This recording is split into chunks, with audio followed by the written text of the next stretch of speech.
When a bus that isn't in service passes by a bus stop, what do you think will make it stop? Well, apparently if a beautiful woman waves her arms, that will be enough. That will do the trick. This is exactly what happened to one woman. And when another man tried to get on the bus driver told him that the bus wasn't in service after already taking that woman onto the bus. So apparently the bus is in service for some and not for others.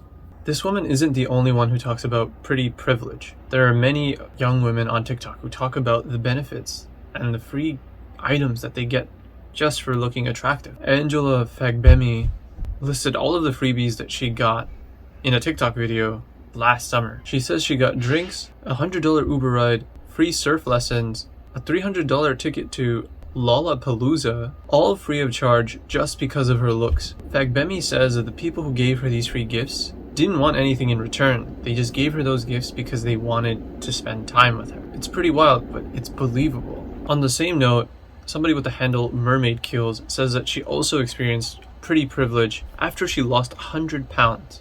She says when she weighed 257 pounds, she didn't get any of these perks.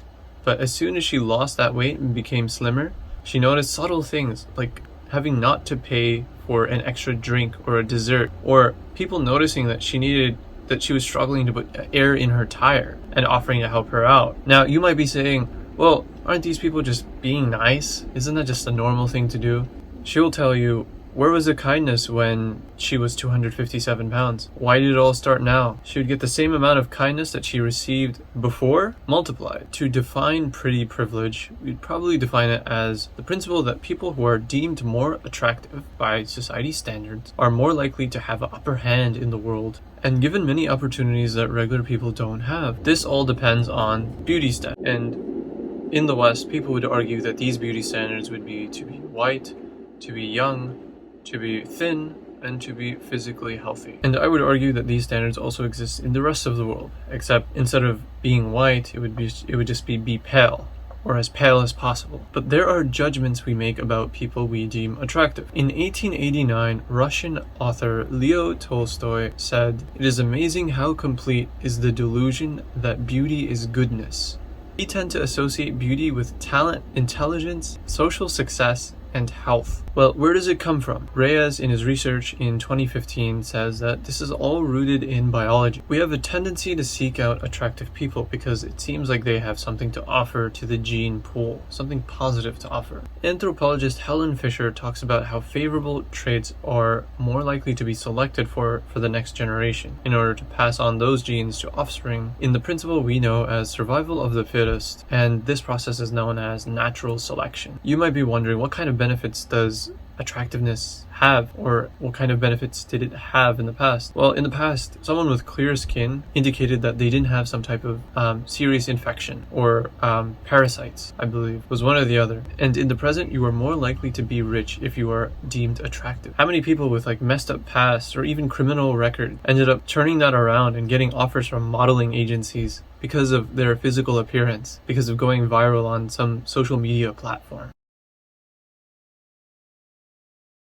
Economists Marcus Mobius and Tanya Rosenblatt argued in 1994 that the labor market shifts people who are best looking into occupations in which their looks can be productive. A 2006 Harvard University study found that attractive people had more confidence, and more confidence led to higher wages. And for a given level of confidence, physically attractive workers are wrongly assumed by employers to be more able. Controlling for worker confidence, physically attractive workers have communication and social skills that are more likely to raise their wages. So without the effect of confidence, this is just the effect of physical effectiveness. Physical effectiveness alone, without the effect of confidence, is able to increase wages. Physical attractiveness can benefit you when attractiveness has nothing to do with the job. Attractive economics professors, based on the number of red hot chili peppers they get on ratemyprofessors.com, were rated 6% higher in overall ratings than other professors of their department who were seen as less attractive. So just because of their attractiveness, they're seen as more competent and capable. In general, a handsome man is projected to make 13% more in his career than his less attractive peer. The net effect is a little less in women, but also exists. This is based on the research of Tucker in 2012, not the Tucker from Fox News.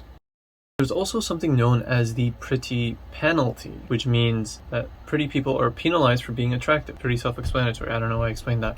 Why does this happen? Because people get jealous of attractive people, and they expect more from attractive people because they're deemed to be attractive. You have higher expectations for someone who's physically attractive, just like the halo effect. You attach good attributes to someone who is physically attractive. You expect them to be competent and capable, so when they don't live up to those expectations, you penalize them.